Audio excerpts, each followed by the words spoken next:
क्या परेशानी है, इनसे जानने की कोशिश करें। सबसे पहले अपना नाम बताइएगा। सर, मेरा नाम बशीर अहमद है। मैं पंचायत बल्लाई से बिलोंग करता हूं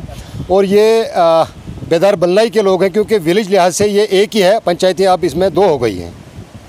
तो क्या मुश्किलात थी आपको डोकों के हवाले से, इस हवाले से बताइएगा। सर, डोकों के हवाले से एक ही इशू था हमारा कि ये अरसा दराज से राजा महाराजाओं के टाइम पे ये डोक जो है बेदार बल्लाई को जो उस टाइम के नंबरदार हुआ करते थे उनको ये डोकें दी गई थी। एज़ पर मालिया, आधा मालिया वो खुद लेते थे पब्लिक से और आधा मालिया खुद को, और आधा मालिया जो है ट्रेजरी में पेश किया जाता था। उसके एवज़ में आज वाजिबल अर्ज़ लेकर उस डोक को बेदार बल्लाई के नाम पे जो है वो रखा गया है। आज उस डोक में काफ़ी लोग ऐसे हैं जो अपने असर रसूख से या के एक गैरकानूनी तरीके से उस डोक में बार बार जाते हैं, और यहाँ की जो एक फॉरेस्ट राइट एक्ट कमेटी बनी है आज अरसा 3-4 साल से, वो उनको बार बार ये रिक्वेस्ट करती है, बार बार उनको जाके ये कहती है कि आप यहाँ पे गैरकानूनी तरीके पे बैठे हैं, आप यहाँ से निकल जाएं, क्योंकि कोई इसमें लॉ एंड ऑर्डर का मसला न बने। और लास्ट में आज आकर पिछले साल भी और उसके नेक्स्ट पिछले साल भी वहाँ पे उनको एक अर्जी दी गई, उन्होंने लिख के दिया कि हम आइंदा के लिए इस डोक में नहीं आएंगे, लेकिन वो लोग तब भी बाज नहीं आए। आज जब लोगों ने सोचा कि ये अब मामला कुछ ज़्यादा ही इनके कुछ बढ़ गया है, तो लोगों ने एक कानून का रास्ता इस्तेमाल किया, कमेटी ने कानून का रास्ता इस्तेमाल किया, जिसमें पूरी 2 पंचायतों के लोग इन्वॉल्व हुए। और वो पहले पुलिस स्टेशन सावजिया में गए, वहाँ पे उन्होंने एप्लीकेशन दी है। जब वो उनके बस में एक परमिट शो हुआ है कि जो एक गैर कानूनी बना है, जिसका कोई प्रूफ बेदार बल्लाई से नहीं मिलता है, तो वो जो वहाँ से उन्होंने ऑर्डर किया तहसीलदार साहब की तरफ, और तहसीलदार साहब के पास आज दोनों पंचायतों के लोग और कमेटी, दोनों कमेटियां जो फॉरेस्ट राइट की है, वो दोनों कमेटियां उसके पास आई। उनके पास एक मुद्दा रखा कि ये जो एक चंद अनासर जो गैर कानूनी तरीके पर, और उन्होंने कुछ परमिट भी ऐसे गैर कानूनी तरीके से पता नहीं किस तरीके से उन्होंने इशू करवाए हैं, तो वो अर्जी लेके हम तहसीलदार साहब के पास आए थे।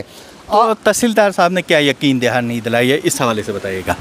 तहसीलदार साहब ने बहुत ही अच्छे तरीके से डिप्यूटेशन की बात सुनी, और काफ़ी टाइम सुनने के बाद उन्होंने एक ज़िम्मेदारी से ये हमें आश्वासन दिलाया, ये एक भरोसा दिलाया है कि 3-4 दिन के अंदर अंदर मैं इसकी प्रॉपर वेरिफिकेशन करवाकर एक नायब तहसीलदार को मैं तैनात कर रहा हूँ, वो इसकी प्रॉपर वेरिफिकेशन करेगा, और अगर वो आदमी वहाँ पे गैर कानूनी तरीके से है तो उसको with in days proper verification करने के बाद वो उसको बजरिया पुलिस वहाँ से हम डाउन करेंगे। और हम ये उम्मीद करते हैं कि ये इंसाफ की कुर्सी पे बैठे हुए हमारे तहसीलदार साहब, जिनको अरसा 3 साल होने जा रहे हैं, इस टाइम एक अच्छा काम कर रहे हैं, और हम आगे भी ये उम्मीद रखेंगे कि वो किसी की बातों में ना आते हुए अपने जो कुर्सी, जो इंसाफ की एक कुर्सी है, उस कुर्सी को इंसाफ के तरीके से इस्तेमाल करेंगे, और उस आदमी के प्रॉपर वेरिफिकेशन करेंगे, उसके डॉक्यूमेंट चेक करेंगे क्या वो बेदार बल्लाई से बिलोंग करता है। अगर वो बेदार बल्लाई से बिलोंग करता है तो हम उसको कोई एतराज़ नहीं करेंगे, वरना वो अदर पंचायतों से अगर बैठा है वहाँ पे, वो एक कब्जा जमाने की कोशिश कर रहा है। कि हम ये चाहते हैं कि कल कोई लाइन ऑर्डर का मसला न बन जाए और यहाँ पे एक फर्स्ट मजिस्ट्रेट आ जाता है तहसीलदार साहब। हम इनसे ये उम्मीद करते हैं कि वो विद इन डेज इस चीज़ की प्रॉपर वेरिफिकेशन करे, और प्रॉपर वेरिफिकेशन करने के बाद उस आदमी को वहाँ से डाउन करे, और ताकि वहाँ पे जो लोग रह रहे हैं वो अमन सुकून से रह सके, और दोनों पंचायतों के बीच में कोई ऐसा अफरा तफरी पैदा ना हो जिससे कोई मसला बन जाए।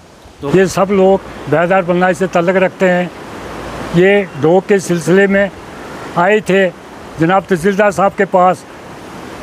ये इस सिलसिले में आए थे कि हमारी डोक जो है 70 टू जमिया गली तक जितने भी गैर सामिया बगैर परमिट के वहाँ पे कि किसी भी असर रसूख से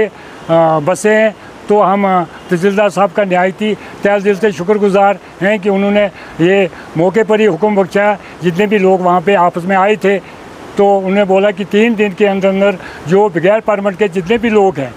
या और भी कोई अपने असर रसूख से अपने साथ ले गया है, तो 3 दिन के अंदर अंदर मौका दिया। सावजान चौकी को बाज़ाब्ता इस सिलसिले में इन्फॉर्म कर दिया है। वो बजरिया पुलिस उनको वहाँ पे नीट रुकाया जाएगा, और वहाँ उनको वहाँ से निकाला जाएगा। जो जमिया डोक 70 जामिया गली तक हमारी डोक है, उसमें इलाका इलाका बेदार बल्लाई के ही लोग जाते हैं, उनकी ही वो डोक है, न कि किसी और असामी की डोक या कहीं और लोगों की डोक है। उसमें चंद अनासर आदमी जो कि किसी ज़ाती असर से जाली परमिट बना के गए हुए हैं, जिसमें जो बाई नेम मोहम्मद आज़म मारकोट से गया हुआ है और कुछ और भी लोग माल मवेशी को लेके गए थे, उनका डिक्लेयर फैसला ये हुआ है कि वो बिल्कुल वहाँ डोक खाली करके वहाँ से चले जाएंगे। अब जो ये मोहम्मद आज़म है, इसका परमिट साबित हुआ कि जाली परमिट है, उसके लिए तहसीलदार साहब ने हमें पूरा यकीनदानी दी कि 3 दिन का टाइम लिया और 3 दिन के अंदर अंदर मैं उसका परमिट कैंसिल करके और वहाँ से उसको निकाल दूँगा।